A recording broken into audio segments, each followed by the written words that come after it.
Y ahora queremos fijarnos en la visión de los incidentes de prevención y seguridad en los años 2020 y 2021 desde el sector asegurador. Para ello nos acompaña Cristina Aldamiz Echevarría, es directora en el País Vasco de Adartia, Global Correduría de Seguros, del grupo Alcora Verspieren, y creo que podemos saludarla ya. ¿Qué tal, Cristina? Buenos días. Bien, estamos intentando... Ahora sí. ¿Nos escuchas, Cristina? Sí, perfectamente. Estamos esperando también que se incorpore tu compañero, que está previsto, Jaime González, gerente de cuentas de Adartia, pero entre que conseguimos contactar con él, si te parece, comenzamos contigo y muchas gracias, si no te lo había dicho antes, por estar con nosotros hoy en Vigo en esta quinta edición del Congreso Internacional de Seguridad 4.0. Cristina, muchas gracias. Vale, pues muchas gracias a vosotros por invitarnos a esta intervención. Bueno, yo sé que es una hora ya un poquito más complicada, con lo cual, bueno, pues vamos a ir un poquito rápido y ágiles, a ver si nos centramos en eso, en esta visión de los incidentes en materia de prevención. Nos hemos buscado una serie de casos, de ejemplos concretos que hemos tenido para que veáis la aplicación que tiene luego desde el punto de vista asegurador, bueno, pues un accidente laboral, cómo lo tratamos y cómo intentamos ayudaros en todos los sentidos. Pero antes de daros esta visión, estos ejemplos prácticos de incidentes en materia de prevención, vamos a hacer un repaso un poco a la normativa muy rápidamente para luego dar paso a lo que son las posibles responsabilidades que implica esta normativa, que tiene varios ámbitos de responsabilidad, y luego ya ir a estos ejemplos concretos que yo creo que al final es lo que buscáis, esta aplicación práctica desde el punto de vista asegurador. Bueno, pues vamos con ello. Muchas gracias y puedes pasar a la siguiente página, por favor. Muy bien, como introducción un poco a lo que es la normativa, deciros, creo que es interesante entender el principio de jerarquía normativa.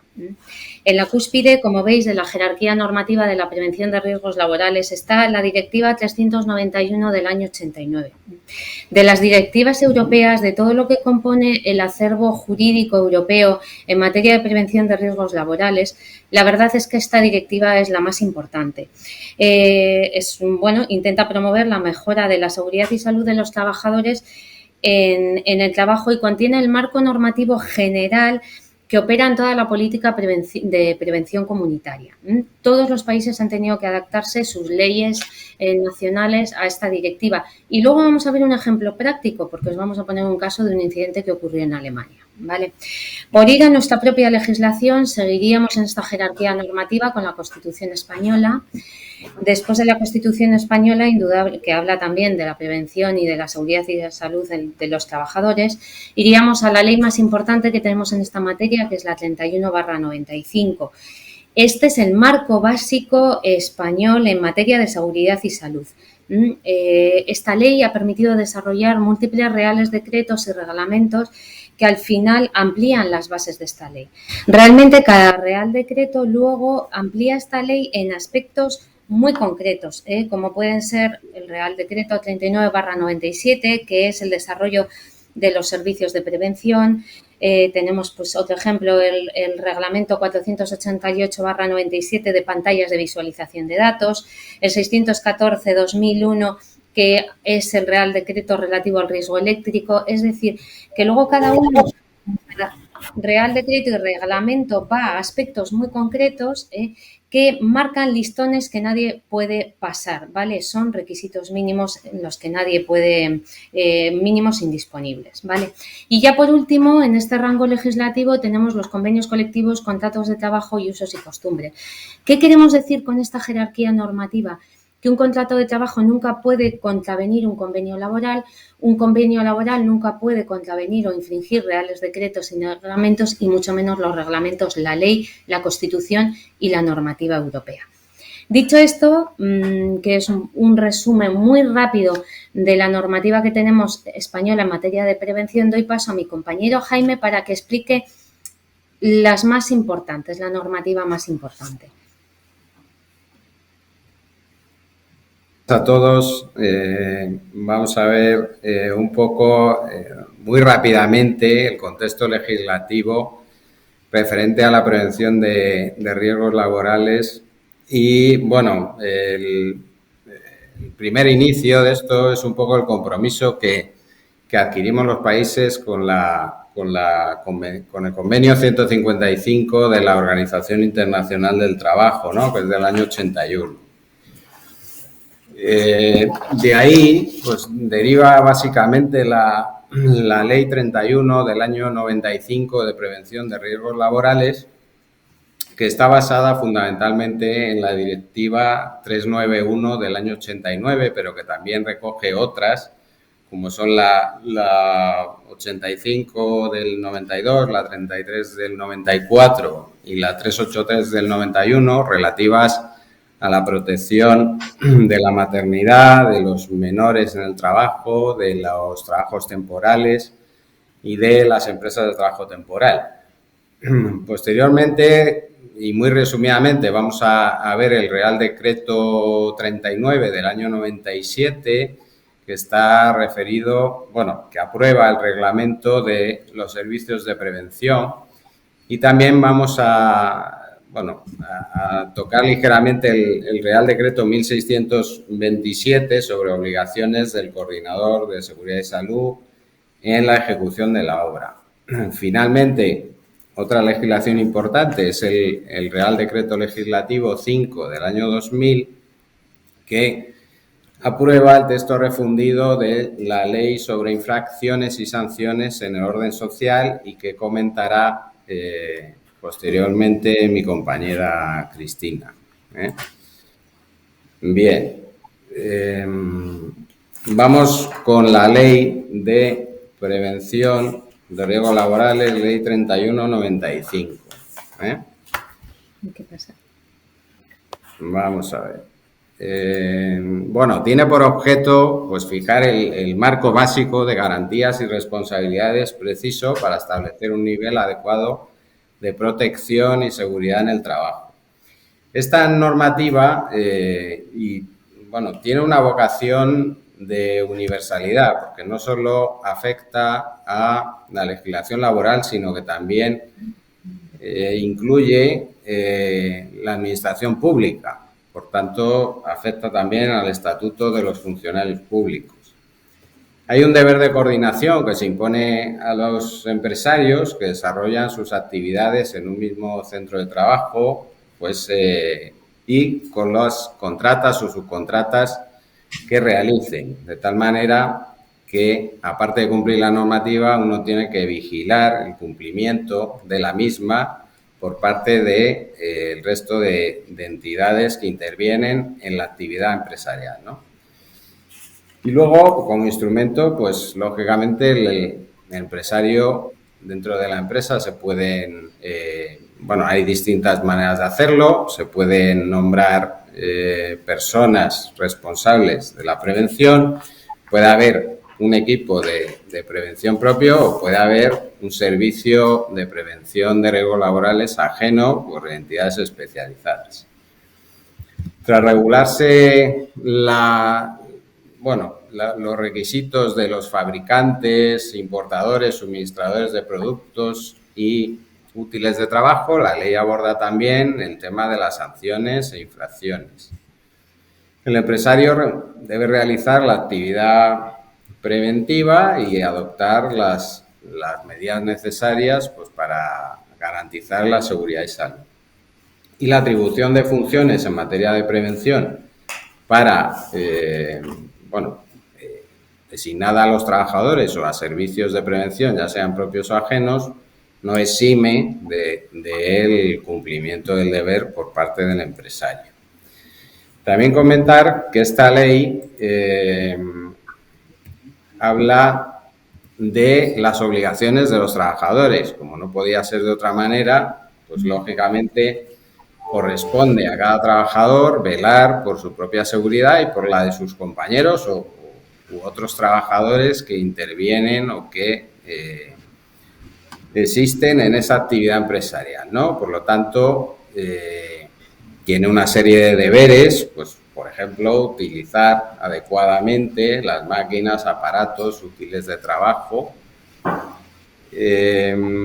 adoptar los equipos de protección de una forma correcta que le facilita al empresario, por supuesto no desconectar los dispositivos de seguridad, informar inmediatamente a su superior cuando haya un peligro grave o inminente, contribuir al cumplimiento de la normativa y, por supuesto, cooperar con el empresario en este cumplimiento. Con respecto al Real Decreto 39 del año 97, por el que se aprueban los servicios de prevención, aquí simplemente resaltar, y en lo que podemos enfocarnos al servicio de prevención ajeno de entidades especializadas, bueno, pues los requisitos que tienen, que son fundamentalmente la acreditación por parte de las autoridades, es una acreditación a nivel nacional, y luego la garantía o póliza de seguro que se exige para desempeñar esta labor como garantía en una cuantía mínima de 1.841.000 euros, pero bueno, que no llega a limitar la responsabilidad, es un importe mínimo, ¿verdad?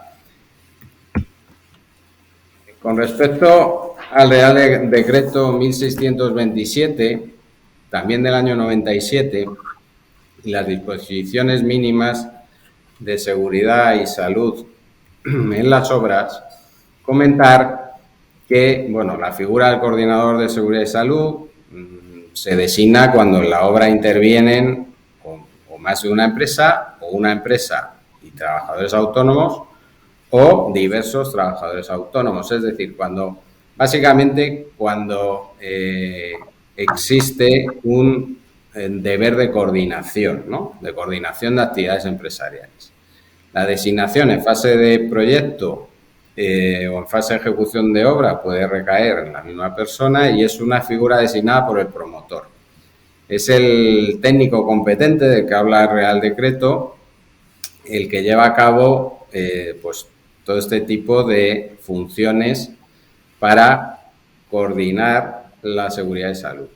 Y debe ser designado antes del inicio de la obra, lógicamente porque una de las funciones precisamente es aprobar el plan de seguridad y salud.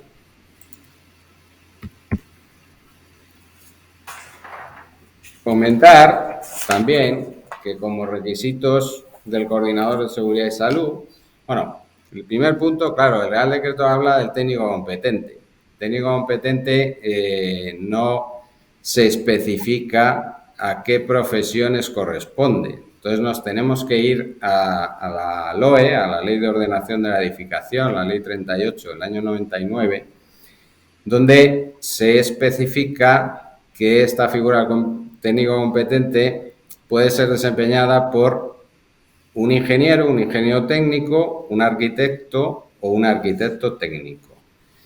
Y luego comentar que, bueno, pues este técnico debe tener una formación equivalente al nivel intermedio, ¿no? Según el artículo 36 del Reglamento de Servicios de Prevención.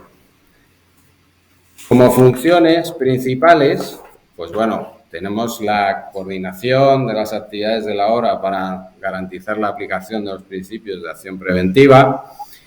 Tenemos la supervisión del documento de gestión preventiva, aprobar el plan de seguridad y salud, coordinar la aplicación de los principios generales de prevención y seguridad, organizar la coordinación de actividades empresariales, coordinar las acciones y funciones de control de la aplicación correcta de los métodos de trabajo, adoptar las medidas necesarias para que solo las personas autorizadas puedan acceder a la obra, custodiar el libro de incidencias, permitiendo el acceso al mismo a las personas con derecho a ello y notificar cualquier anotación que se hace en este libro de incidencias. Por lo tanto, el coordinador, aparte de estas funciones, debe tener, lógicamente, una presencia, una dedicación y una actividad en la obra, ¿verdad? Debe dar instrucciones para la prevención de riesgos laborales en casos de concurrencia de empresas. Debe advertir al contratista a través del libro de incidencias cuando observe un incumplimiento en las medidas de seguridad y salud y pudiendo paralizar pues uno o varios tajos, incluso la totalidad de la obra en circunstancias de riesgo grave e inminente. Y como última función, remitir una copia de la anotación realizada en el libro de incidencias a la inspección en el plazo de 24 horas en el caso pues, de que haya habido una paralización de parcial o total de la obra. Y hasta aquí un poco el resumen de este cuerpo legislativo de la prevención de riesgos laborales. Y ahora va a continuar mi compañera Cristina con el tema de las responsabilidades. Muchas gracias. Muy bien, pues gracias, Jaime. Bueno, pues dicho esto, un poco la parte teórica, vamos a ir a la práctica de esta legislación. Bueno, el incumplimiento de la normativa por parte de los empresarios en materia de prevención de riesgos laborales indudablemente tiene consecuencias, tiene diferentes responsabilidades y tienen su repercusión, su posible efecto en el mundo asegurador. La primera responsabilidad es la responsabilidad administrativa. No sé por qué no se lee bien, pero nos referimos en la primera columna a responsabilidad administrativa. La responsabilidad administrativa se traduce en multas, en definitiva, aunque ahora lo vamos a desarrollar un poco, y no es algo transferible al mercado asegurador. En segundo lugar, se pueden derivar, por infringir la materia de prevención de riesgos laborales, puede derivar en responsabilidades penales, un tema muy importante que ahora desarrollamos un poco antes de su aplicación práctica. Tampoco es transferible a una compañía aseguradora, aunque luego os diré ciertas matizaciones de algo que se puede transferir. Y, por último, la responsabilidad civil en materia de prevención de riesgos laborales. Esta garantía sí que está cubierta normalmente en las pólizas de seguro y es algo que se puede transferir a una compañía aseguradora. Vamos a pasar página y así desarrollamos un poquito cada una de ellas. Indudablemente, la responsabilidad administrativa es la principal porque en el momento en que hay un accidente laboral, pues entra la inspección de trabajo, la autoridad laboral competente a mirar el asunto y eso es responsabilidad administrativa. Hablar de la responsabilidad administrativa es hablar del Real Decreto 5/2000 que se refiere a la Ley sobre infracciones y sanciones en el orden social. Aquí se regulan en la sección 2 todas las infracciones en materia de prevención de riesgos laborales. Ya sabéis que divide las infracciones en leves, graves y muy graves y oscilan en importes desde 45 euros hasta 983.736 euros de multa. Estos últimos importes han sido actualizados en la ley de teletrabajo que se acaba de desarrollar y han entrado en vigor ahora, en octubre del 2021. El problema de la responsabilidad administrativa, que es la autoridad laboral competente la que la lleva a cabo, es que es compatible con responsabilidades penales y responsabilidades civiles y a su vez con el recargo de prestaciones económicas del sistema de la seguridad social. Bien, podemos pasar página, por favor. Bien, aquí entramos ya más en materia, más enjundia, la responsabilidad penal. O sea, las infracciones en materia de prevención de riesgos laborales pueden acarrear al empresario una responsabilidad penal. Un clásico de la responsabilidad penal, tristemente clásico, desde luego, es el accidente laboral, ¿vale? La materia penal está regulada en los artículos 316 y 318 del Código Penal. Es la llamada ley penal en blanco. No sé si habéis oído este término. ¿Qué significa una ley penal en blanco? Que es que el Código Penal, en vez de hablar del propio delito en su artículo, hace referencia a otra ley. Es peligrosísimo porque lo que hace es decir, hace remisión a la Ley de Prevención de Riesgos Laborales. Así, el artículo 316 del Código Penal dice: aquellos que con infracción de las normas de prevención de riesgos laborales, es decir, se remite a esa ley, y estando legalmente obligados, no faciliten los medios necesarios para que los trabajadores desempeñen su actividad con las medidas de seguridad y higiene adecuadas, de forma que pongan en peligro así su vida, salud e integridad física, serán castigados con penas de prisión de 6 meses a 3 años y multas de 6 a 12 meses. Y el artículo 318 hace referencia a lo mismo cuando esta infracción la lleva a cabo las personas jurídicas y dice serán responsables en todo caso con respecto a la persona jurídica los administradores de las mismas o los encargados del servicio que hayan sido responsables de los mismos, ¿vale? Entonces, todo esto, además de estos artículos, el código, todo esto se mezcla con los delitos de lesiones y de homicidio involuntario que sí que están regulados en el Código Penal. ¿Qué pasa con todo esto? Que esto es peligrosísimo, porque además los sindicatos han presionado mucho en estos aspectos y hacen que estos delitos se persigan y se persigan de oficio. Son casos duros, les implican a las fiscalías y la fiscalía, lógicamente, bueno, pues tiene que perseguirlos. Os diría un poco que son casi, tienen tanta repercusión como los delitos de género. En suma, tienen repercusión social y sindical y como decíamos, suelen ir acompañados de sanciones administrativas para que la empresa, bueno, pues antes de valorar el delito, normalmente ha habido inspecciones de trabajo, ¿vale? Es muy difícil que se apliquen las penas privativas de libertad, eso es verdad, pero verse inmerso y investigado en un procedimiento penal es bastante más fácil.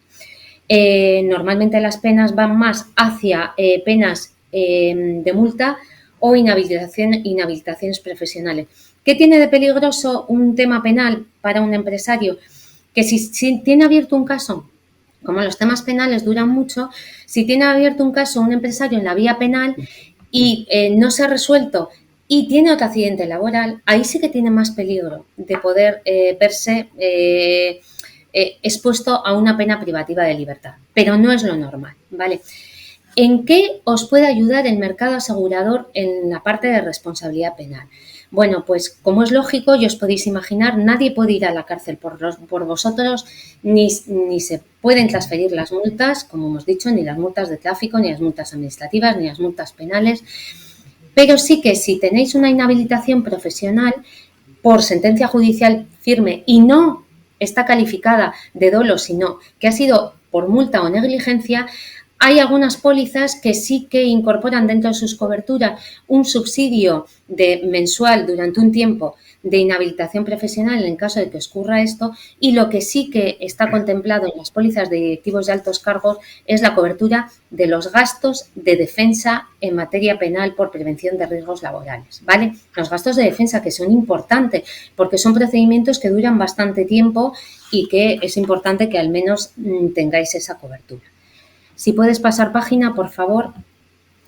Ya por último, vamos a hablar de la responsabilidad civil. La responsabilidad civil es la más clara desde el punto de vista asegurador, porque normalmente está cubierta en las pólizas. Hay que hacer bien las pólizas, pero están cubiertas en las pólizas. La responsabilidad penal está regulada en el Código Civil, en los artículos 1902 y siguientes, que vienen a decir que el que causa un daño a un tercero está obligado a reparar el daño causado. Para que se dé una responsabilidad civil, para que te imputen por esta causa, deben de darse una serie de circunstancias, deben de concurrir una serie de elementos, que haya una conducta por acción o omisión, que esta conducta, el título de imputación sea la culpa o negligencia, el descuido, la falta de diligencia, nunca el dolo o la mala fe, y que como consecuencia de esta conducta, que lo hago por descuido, cause un daño a un tercero. Si se da esta relación de causalidad, sí que estoy expuesto a asumir una consecuencia del daño que yo he causado a través de una indemnización. Esta indemnización normalmente está asegurada a través de las pólizas de responsabilidad civil que tenemos contratadas. Vale, pues si os parece pasamos a ejemplos prácticos para que veáis en casos reales que hemos tenido en Alcora cómo hemos resuelto estos asuntos, ¿vale? Sí, gracias por ponerlo más grande, lo iba a buscar yo porque no veo muy bien. A ver, me veo en la pantalla. A ver. Sí, el primer caso se trataba de una empresa, cliente nuestra, que es fabricante de muelles, de estos muelles pequeños para camas elevadoras para residencias de ancianos u hospitales. Entonces estaba un operario trabajando en la máquina empaquetadora de estos bloques de muelles, y se trataba de una máquina que tiene dos rodillos que van así, y por descuido del trabajador se le metió la mano derecha dentro de los dos rodillos, se le enganchó de forma que le tiró para adentro y tuvo pues lesiones importantes en el brazo derecho, en la clavícula, en el esternón y la cara. ¿Qué pasó aquí? ¿Qué eran las circunstancias del caso? Pues que el trabajador tenía un botón rojo para parar la máquina, pulsando el botón, pero en lugar de hacer eso, lo que hizo es con la mano izquierda intentar sacar la mano derecha, con tan mala suerte que todavía le tiró más la máquina hacia adentro y le llevó las dos manos. Y solo cuando empezó a gritar pudo la gente socorrerle, el resto de sus compañeros. También se daba la circunstancia de que esta máquina, estaba prevista que en esta máquina hubiese dos operarios a la vez, que estuviese acompañándole un compañero, que en ese momento se había ausentado. Todas estas circunstancias concurrieron de forma que nos encontramos con un caso que había secuelas graves de un trabajador con un grado de dependencia severa valorado en 913.338,78 euros. Bueno, os tenéis que ver el informe pericial. Esto es un caso real que tenemos aquí. Yo el otro día, repasando estos casos, lo estuve viendo.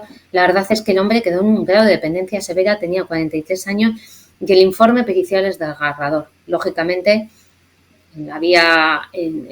perdimos en la defensa de todos estos casos. Bien, ¿qué pasa con este procedimiento? En primer lugar, se incoa el acto de infracción por presunta comisión de infracción administrativa grave en materia de prevención de riesgos laborales, iniciándose el correspondiente procedimiento sancionador por parte de la Inspección de Trabajo de Provincial de Trabajo. Y luego se inician también las reclamaciones penal y civil. La reclamación en la infracción administrativa fue calificada de grave en materia de prevención de riesgos laborales. ¿Qué se estimó en este caso? Se consideró que había responsabilidad del accidente por parte de la empresa, dado que no pudo demostrar la empresa la formación del operario para el uso de la máquina, no existían instrucciones a mano a su alcance para el uso de la misma y luego el operario, su compañero, estaba ausente en esos momentos. Con lo cual, esa fue la calificación en materia administrativa. En materia penal, también se incoó el procedimiento penal. De hecho, sigue abierta la causa penal desde el 2016. Esta persona ahora mismo, este empresario, si tiene otro accidente laboral en el que se abre la vía penal, pues tiene un problema muchísimo más grande. Y luego la reclamación por la vía civil fue mejor, se reclamó 913.338 euros que el juzgado dio por válidos y demostrados, afectó a la garantía de responsabilidad civil patronal, que es una garantía muy importante que tenéis que tener contratadas en las pólizas de responsabilidad civil de vuestra empresa, pero ojo con la cuantía. En este caso, el sublímite por víctima estaba cerrado en 500.000 euros, es una cuantía bastante habitual de verla, pero no fue suficiente, con lo cual la empresa tuvo que poner dinero de su parte para llegar a la reclamación o al importe total que se reclamaba. O sea que, ojo, no solo con las coberturas que tengo, sino también con los límites que contrato. Si pasamos la página, vamos a otro ejemplo que tenemos. Por favor. Vale. En este caso estamos hablando de una empresa dedicada a la fabricación de troqueles que en el 2019, este es un caso súper reciente, envió a una empleada a una fábrica de coches a un cliente suyo que estaba en Alemania. Bueno, os podéis imaginar quién es el fabricante de coches en Alemania. Estando reunidos en las oficinas a las 9 de la noche, porque bueno, pues, era un tema más de oficina, de soportes documentales que de fabricación, a la empleada que habíamos desplazado a Alemania le llaman al teléfono, le llamó en concreto su familia, salió, como era de noche, mientras hablaba no se veía bien, no había mucha visibilidad, pero ella circulaba por el carril habilitado para peatones. Pero tuvo la mala suerte que una carretilla de carga que estaba circulando le atropella y fallece. Las circunstancias de esta persona, de esta chica, tenía 47 años, una situación familiar dejando viudo y 3 hijos menores. Bueno, con todas las circunstancias de morir en estas circunstancias, en Alemania, fuera de casa, bueno, fue un auténtico drama esta situación. La vía administrativa se inició en Alemania. Os quiero decir que aquí sí que vi la aplicación práctica de la Directiva Europea. El marco jurídico europeo en materia de prevención de riesgos laborales es común. Se inició la vía administrativa con una sanción muy importante para la empresa alemana.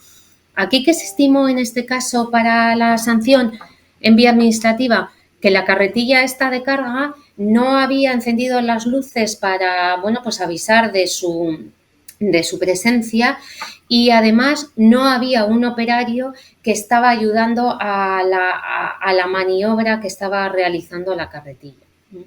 Se inició también la vía penal en Alemania y la vía civil se inició aquí, en un juzgado de Santander, porque la empresa que mandó a la trabajadora de Santander, en el juzgado de lo social de Santander, se reclamó una cuantía de 570.339 euros, que logramos cerrar mediante un acuerdo. Aquí la cuantía reclamada, como veis, es menor que en un caso de invalidez, que en el caso anterior, que se quedó con secuelas graves el trabajador, porque un fallecido en su valoración, como ya ha fallecido, bueno, pues ya no sigue viviendo, por desgracia. ¿Qué os voy a decir? Pues económicamente resultamos más baratos, porque cuando quedas inválido con unas secuelas graves, pues tienes que seguir manteniéndote y yo qué sé, pues puedes vivir muchísimos años con unos gastos importantes, con lo cual un fallecimiento en estos términos económicos es más barato. Llegamos a un acuerdo entre la empresa alemana, que pagó 400.000 euros, y la empresa empleadora de la trabajadora de Santander, que pagó los restantes hasta 570.339 euros. El siguiente caso es este es un operario que trabajaba para una subcontrata del puerto. Bueno, esto ahí en Galicia también os puede dar el caso, ¿no? A su vez, esta empresa estaba subcontratada por la contratista del puerto.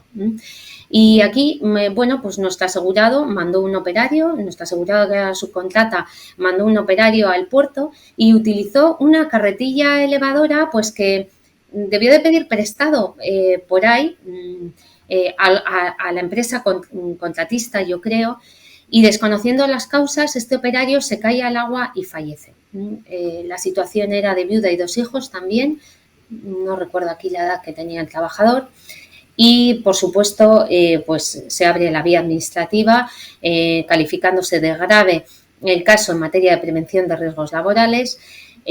Aquí, bueno, fue una infracción grave, a pesar de que realmente aquí defendimos que, bueno, esto es un tema social, tampoco tiene mucho que ver con el punto de vista asegurador, pero realmente aquí se veía que el trabajador pues había sido negligente en este caso, pero esto no evitó que la empresa empleadora se viera involucrada en un tema, bueno, la inspección laboral le impuso una infracción grave. Se abrió la vía penal.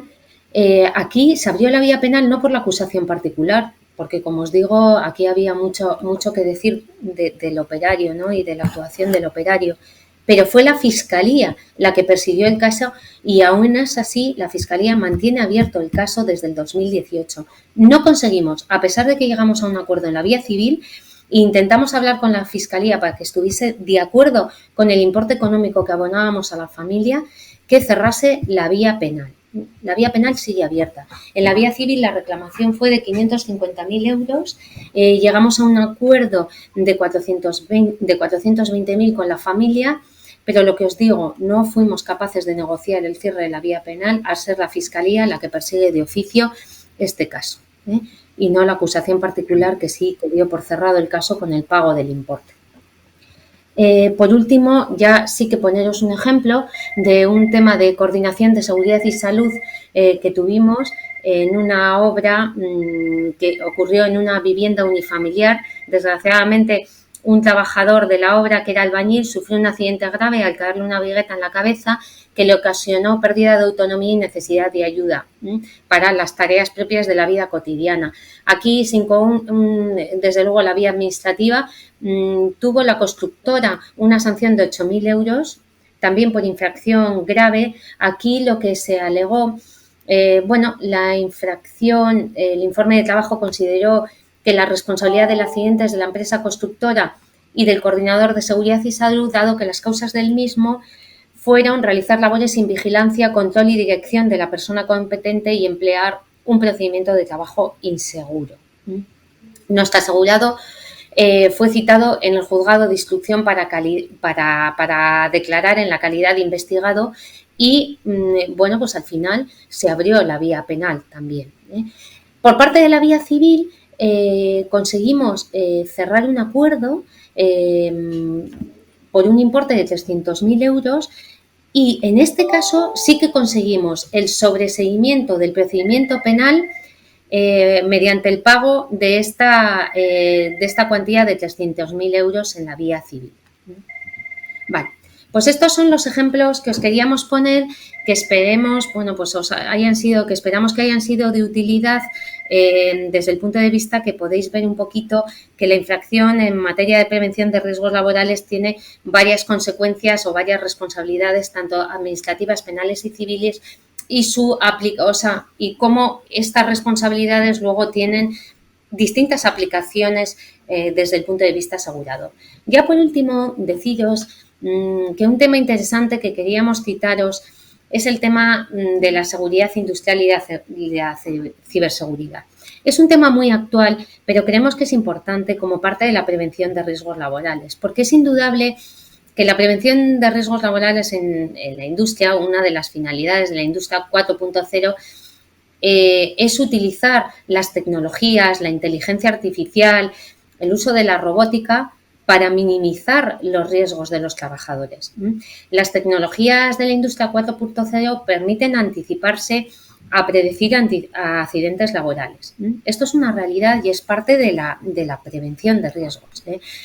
Los robots actuales, por ejemplo, son capaces de realizar funciones complejas en un entorno de trabajo cada vez más controlado y seguro. Así les asignamos a los robots pues, tareas peligrosas como pueden ser la manipulación de cargas elevadas, la fabricación de productos que requieren el uso de herramientas peligrosas, el trabajo en entornos tóxicos o contaminantes o bajo temperaturas extremas.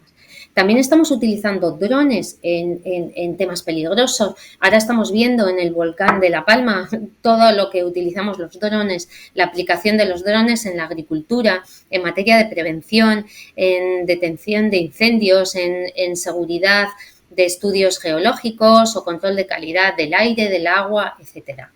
Si puedes pasar, por favor, de página. Bueno, esto nos conlleva a la digitalización de procesos, a que cada vez estamos usando el Internet de las cosas, la robótica colaborativa, el Big Data, bueno, pues todos estos algoritmos y estadísticas, pues analizan gran cantidad de datos pues, para garantizar los resultados óptimos y eficaces. Las fábricas cada vez son más inteligentes, buscan sistemas de digitalización, bueno, pues haciendo que las máquinas, los sistemas, los equipos humanos trabajen conjuntamente, estemos conectados y que obtengamos el máximo rendimiento en todo caso. Si pasamos página, por favor. Está claro que además de los múltiples beneficios de esta digitalización, y de esta conectividad se aumenta la exposición de las empresas a los ciberataques. Esto es una realidad y las consecuencias del mismo, de un ciberataque por toda esta digitalización de las empresas en la industria 4.0 puede tener unas consecuencias muy diversas, desde pedirnos un rescate de datos hasta bueno, pues una parada de máquinas, el mal funcionamiento de las mismas o que incluso, bueno, pues cometamos errores en los productos que fabricamos o en los servicios que prestamos. Esto es así, con lo cual, dentro de las medidas en materia de prevención que tenemos que tener en cuenta es el entorno de vulnerabilidad que desde el punto de vista de la ciberseguridad estamos enmarcados y estamos expuestos. Entonces hay que darle un enfoque integral a la prevención desde el punto de vista también de proteger los servidores, proteger las aplicaciones, establecer protocolos de seguridad para minimizar los impactos de un ciberataque. La industria 4.0 implica ciberseguridad, implica establecer protocolos también de prevención contra la ciberseguridad para garantizar la seguridad de nuestros trabajadores y la continuidad del negocio. No solo es necesario empresas seguras desde el punto de vista de la prevención tradicional que venimos observando, sino también preocuparse de la ciberseguridad, de los productos que fabricamos y de los servicios que ofrecemos. No cabe duda, si pasamos página, por favor, que hoy en día para los españoles el top number one de los riesgos del futuro es la ciberseguridad.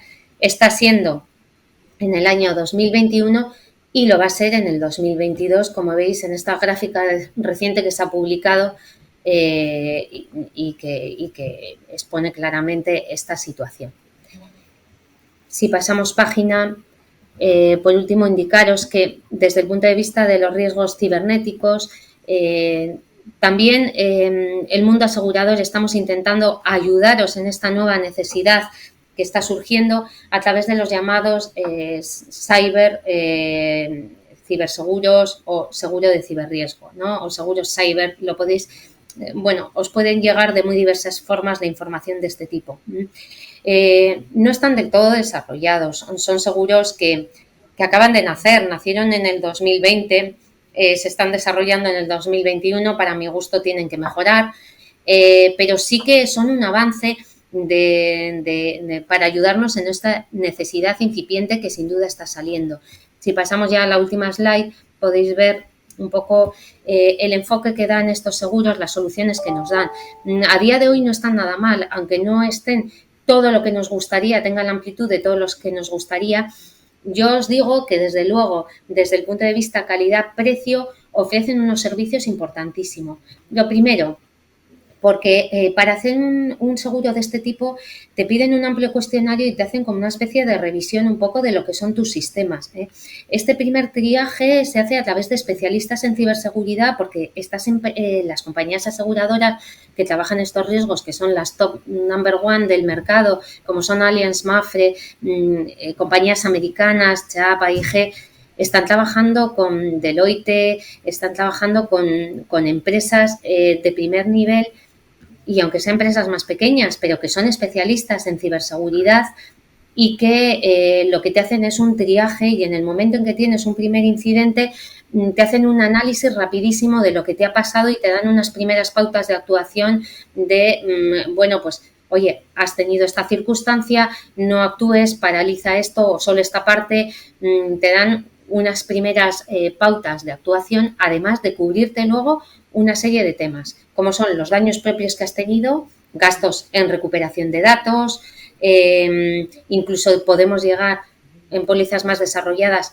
a cubrirte la pérdida de beneficios por una posible paralización que has tenido. Tener en cuenta que hay empresas que trabajan solo vía web, que venden todo por internet. Todas estas páginas, como tengan un ciberataque, es que sufren una paralización inmediata y tienen unos gastos importantes. Entonces,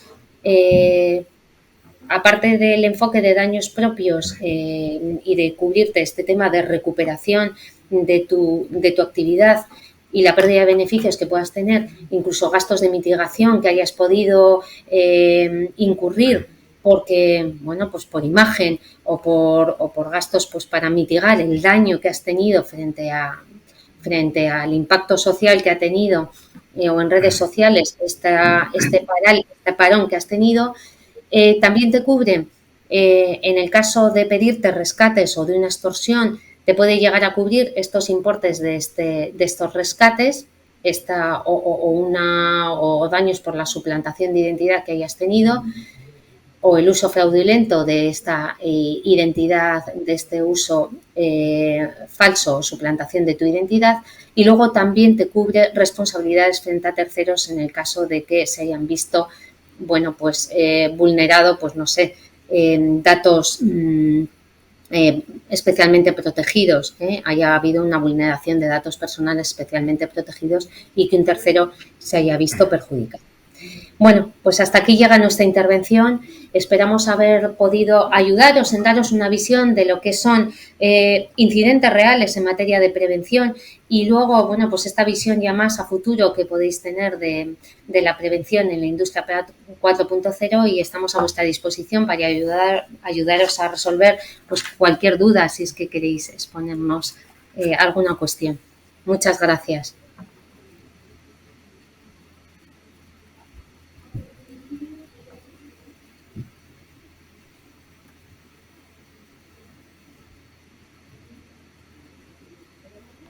Tenemos los retos de la ciberseguridad. Por otra parte, herramientas tecnológicas como los drones, exoesqueletos, la sensórica, ¿no?, con capacidades de poder detectar pues, un escape de humos, un incendio, etcétera, etcétera. Tenemos también, obviamente, la robótica colaborativa, todas las ventajas que ofrecen a poder interactuar con los robots en las plantas de fabricación y también mirar a lo que es Big Data, analítica de datos e inteligencia artificial de cara a vosotros, ¿no?, de cara a hacer un análisis de riesgos. Al final son diferentes vertientes, pero que me imagino que tienen un impacto importante en un sector como es el asegurador, ¿no? Sin duda. Sin duda es un poco lo que hemos tratado al final de la ponencia, ¿no?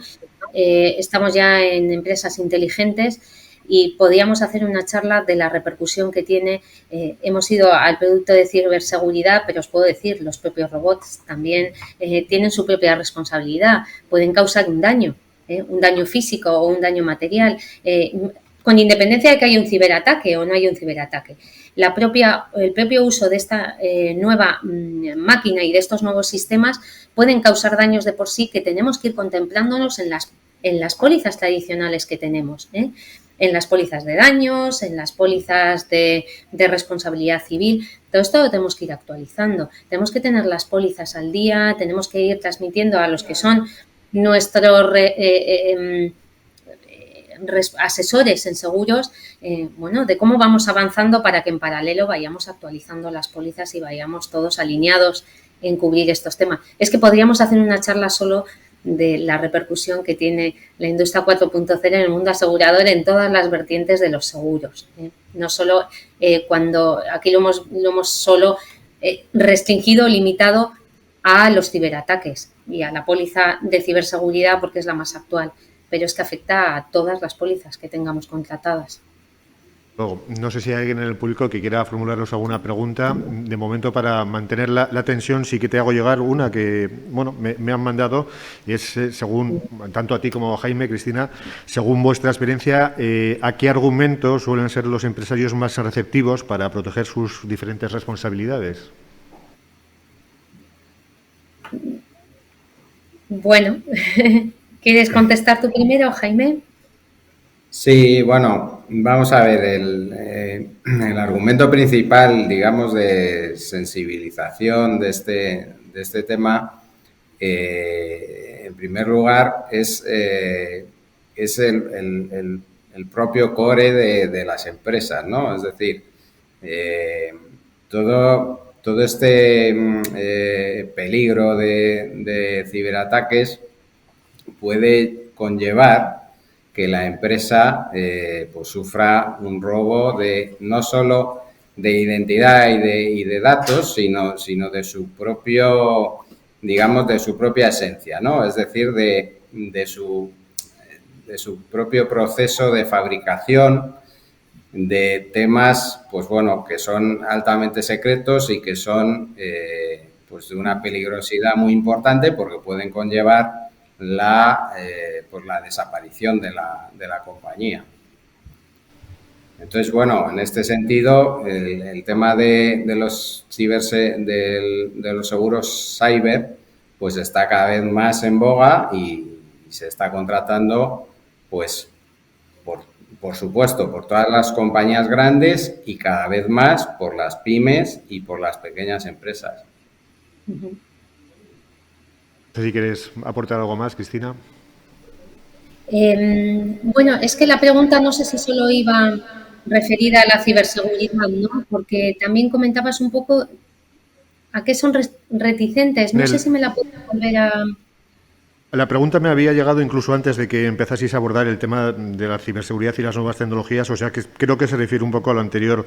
Según me mandaban, nos comentan, según tu experiencia, me imagino que iba dirigida a ti, Cristina, ¿a qué argumentos suelen ser los empresarios más receptivos para proteger sus diferentes responsabilidades?